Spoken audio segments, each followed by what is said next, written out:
Attorneys for Hunter Biden seek to have his tax charges dismissed, saying he was selectively targeted by prosecutors. And heading to the airport, changes at American Airlines may have you rethinking your checked bags. The Morning Rundown starts now. From the Straight Arrow News Studio, bringing the stories that matter to you from across the United States and around the world. This is the Morning Rundown. Today is Wednesday, February 21st. Thank you for joining us. I'm Kara Rucker. The legal team for Hunter Biden has asked a judge to dismiss tax-related charges brought by special counsel David Weiss in federal court last year. In Tuesday's filing, the attorneys accused prosecutors of selectively targeting the president's son, bowing to political pressure, violating a statute of limitations, and filing duplicative charges.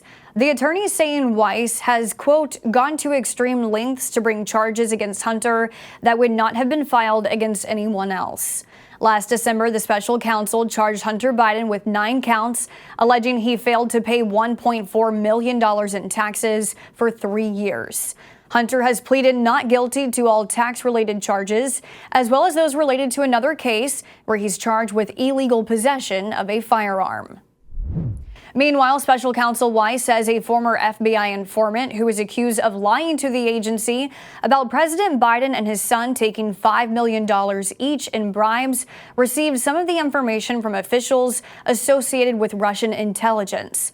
Weiss says Alexander Smirnov told the FBI of the Russian connections following his arrest last week. Smirnov has since been released from custody as he awaits trial. Days after Alabama's Supreme Court ruled frozen embryos can be considered children under state law, critics of the decision are speaking out, including those in the Biden administration.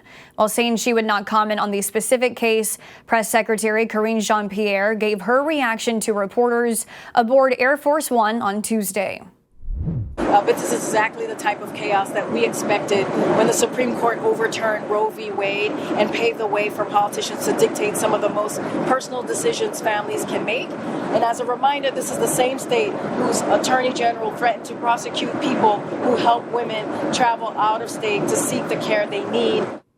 The Alabama ruling concerned a case where a couple's embryos were destroyed in an accident at a fertility clinic in 2020. The case putting a spotlight on the practice of in vitro fertilization, or IVF. In the majority ruling by the all-Republican court, the justices said an 1872 statute in the state's constitution allowing parents to sue over the death of a minor child, quote, applies to all unborn children regardless of their location. The justice's decision means the couple's wrongful death lawsuit can proceed, with the clinic having the option to ask the court to reconsider its ruling. 1 in 6 people are impacted by infertility, according to the World Health Organization. Authorities have charged 2 men with murder in connection with last week's Kansas City Chiefs Super Bowl parade shooting, which resulted in 1 woman's death and over 20 injuries. 2 teenagers have previously been charged in the incident. The 2 men, Dominic Miller and Lindell Mays, each face charges of second-degree murder, 2 counts of armed criminal action, and 1 count of unlawful use of a weapon. Court documents say the violence erupted following an altercation between Mays and a stranger. Witnesses and video footage indicate the argument began over why they were staring at each other. Authorities say evidence indicates that Miller's gunfire killed 43-year-old Elizabeth Lopez Galvan, a mother of 2 and local radio DJ. Mays and Miller remain hospitalized and are being held on a $1 million bond. The streaming war seems to be headed for the courtroom as sports streaming platform Fubo TV is suing Disney, Fox, and Warner Bros. Discovery over their recently announced sports streaming service.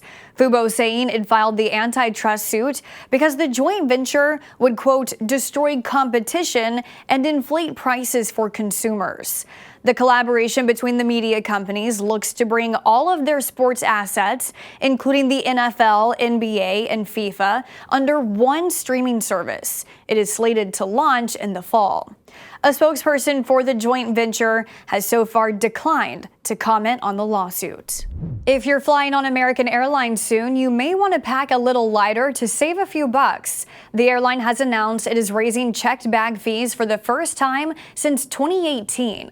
Passengers checking bags at the airport on most flights will now pay $40 for their first checked bag, up from $30. But you could save $5 if you pay for your first checked bag before you get to the airport. Checking a second bag will cost $45, up from $40. American Airlines says fuel prices are making the cost of transporting luggage significantly higher, resulting in the bag fee increase. According to the Transportation Department, in the first 9 months of 2023, U.S. Airlines raked in $5.5 billion in bag fees. American Airlines accounted for $1 billion of that. Finally this morning, music movies are having a moment these days. Bob Marley One Love topped the box office last weekend. Taylor Swift's The Eras Tour broke concert movie records. And a film on the life of Michael Jackson is currently in production.